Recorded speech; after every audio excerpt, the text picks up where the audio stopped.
think you need, and we will avail ourselves and our resources to actually help you fight this FDLR and eliminate it from. And they refused.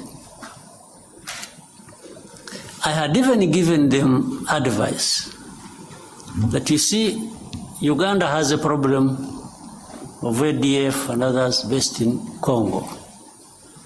We have a problem of FDLR based in Congo. Burundi also says they have a problem based in Congo. I said, why can't we, all of us, work together?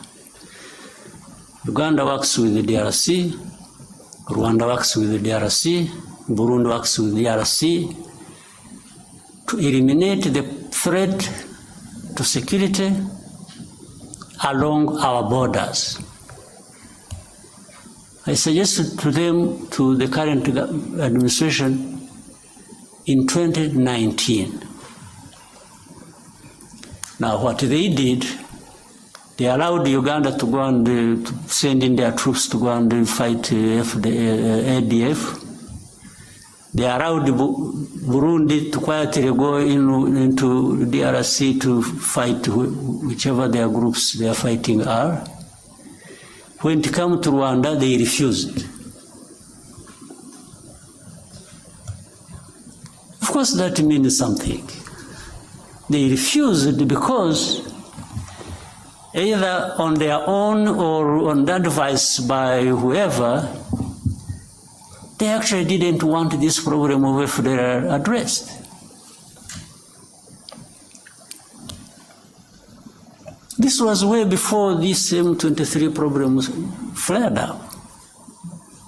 And as I mentioned to you, the main bulk, like the others, maybe they have been recruited from different places, but the main bulk of this group, including the leaders of M23, came from Uganda. They did not come from Rwanda. This is a basic fact you should all be knowing. Then ask yourselves, so how did it become Rwanda's problem?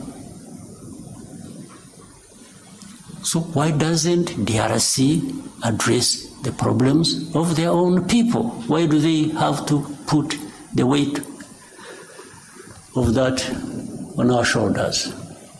Why don't they take away these 100,000 plus refugees here? Take them back home.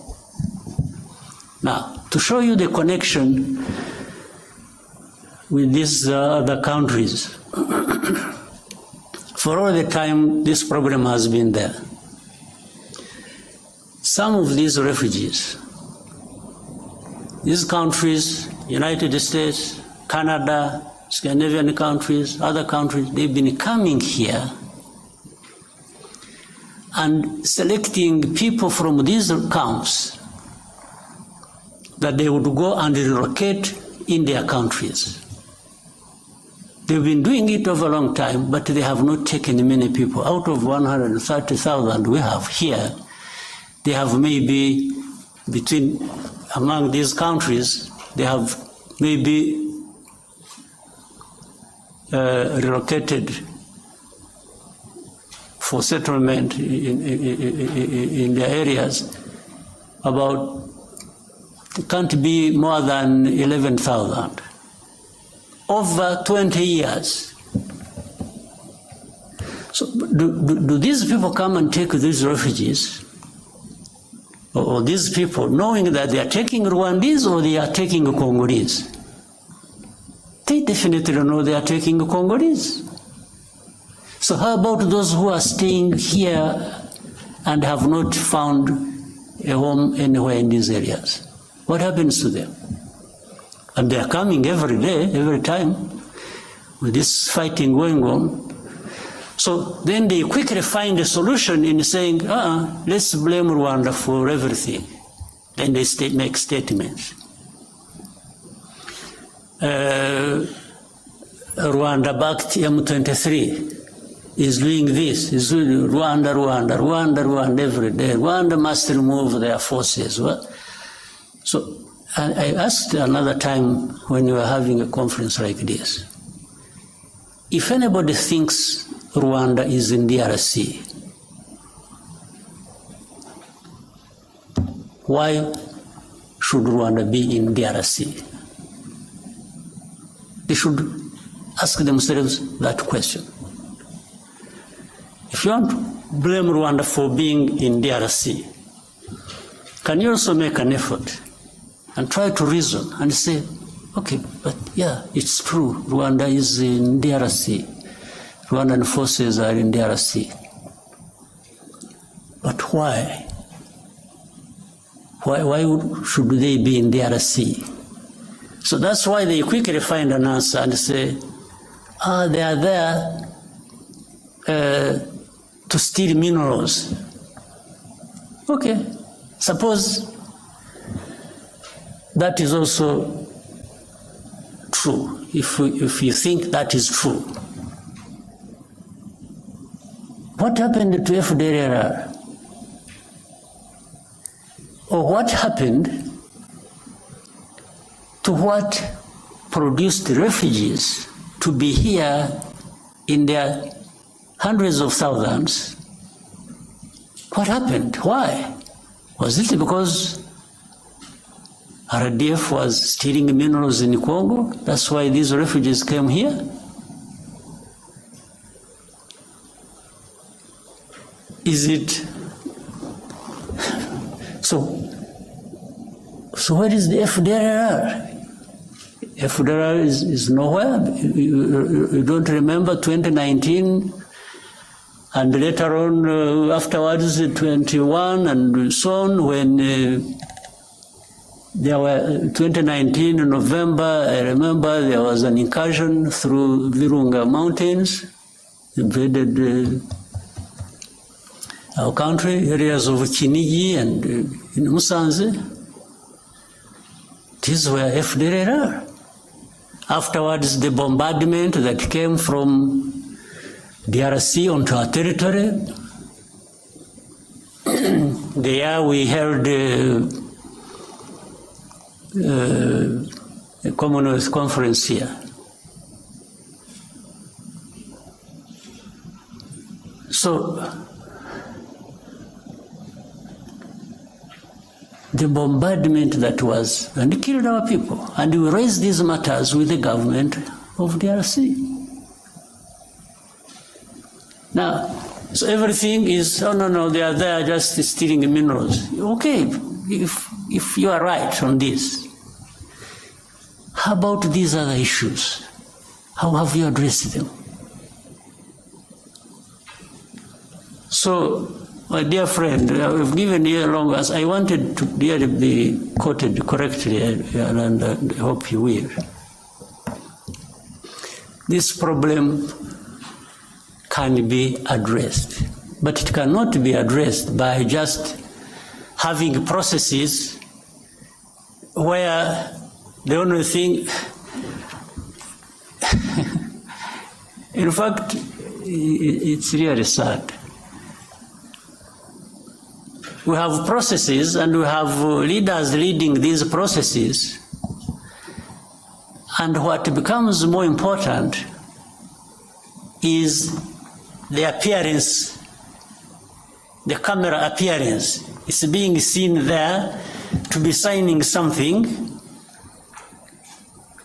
and that becomes an end in itself.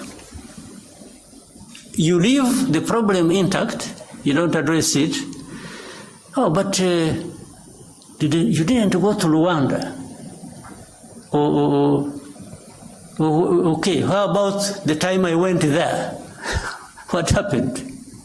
Because there are times I have been in these, in fact, up to a point I got tired of going.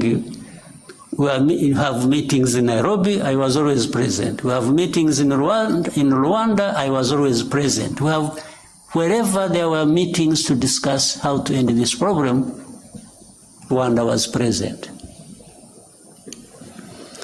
But in the end, even now as we speak, the importance is not ending the problem, the importance is in the process.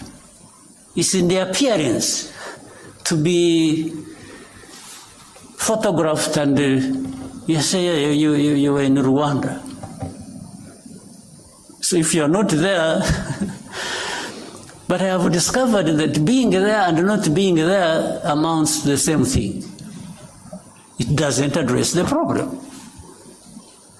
So we have to find a way of addressing the problems.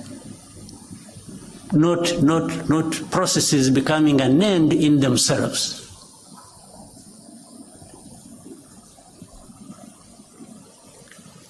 Not the leaders of those processes holding people's hands and doing this being an end in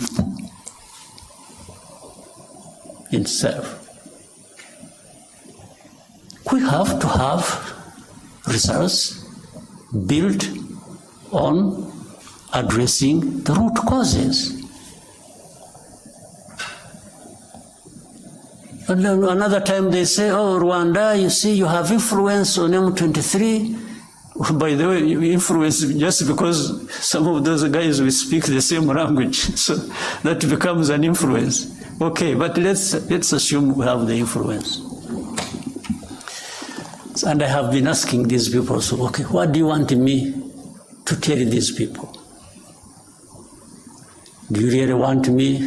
What do you want me? Give me a message to take to these people over whom I have influence. And as I see, they stop fighting. Okay, that one I can do. But what follows that next? Because if I tell them to stop fighting, and they are attacked and killed, who takes the blame? It's not you who sent me to tell them, it's actually me. Meaning I lured the people into, but then in all conscience, do you also want me to go and tell people that you should accept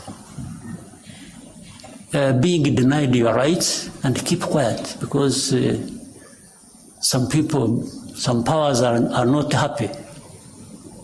So maybe that's what they want me to tell these people. I can't. He never.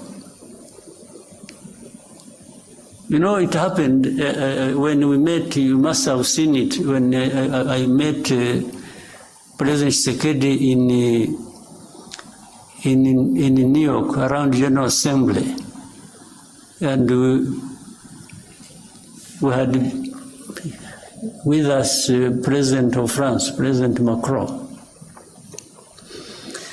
At that time they were telling me, please give these people a message, they leave Bunagana. There is a place they had taken over called Bunagana, the border with Uganda.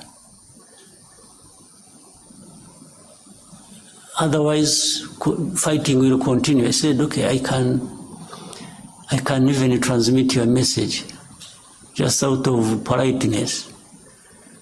But if I tell them to leave Bunagana and get lost, first of all, where do they go? Secondly, are you going to follow that with addressing their problem they are fighting for? And there was no clear, but anyway, I came back, I sent a message, sent intelligence people to tell them. I said, for the good of the peace process, maybe somebody is thinking about to bring peace, you leave Bunagana as a symbol that you want to have a peace process going on and resolve the problem. As they are about to, they agreed with the message I sent to them. In other words, they agreed with me. As they were preparing to leave, they were attacked. There was serious fighting. And then I called up these leaders. I said, but you people, you lied to me. You told me I should transmit a message that these people should leave, and then that will help a process to resolve the problem. Then Little did I know, the intention was actually maybe to attack them when they thought it wasn't going to be the case. So from that time, things have been like that over and over and over and over and over again. These government forces attack. In most cases, they are beaten back. And then there is a loudspeaker everywhere announcing how M23 has been violating ceasefire. You attack, we fight, I push you back, and then I'm the one who violated the ceasefire. This has been what goes on every day. And even with these experts that we have in place, they cannot tell, but that shows it's not that they can't tell what is the truth. It's just that the truth is not what they want. It's not what they like. It's completely different. So Rwanda, while we may be blamed for other people's problems, we are also happy to be blamed for our own problems of trying to defend ourselves, if that is what it means. We will defend ourselves at any cost. There's no question about it. I have told those who are behind all this in a very clear language. They keep asking me the same questions. I keep giving them the same answers.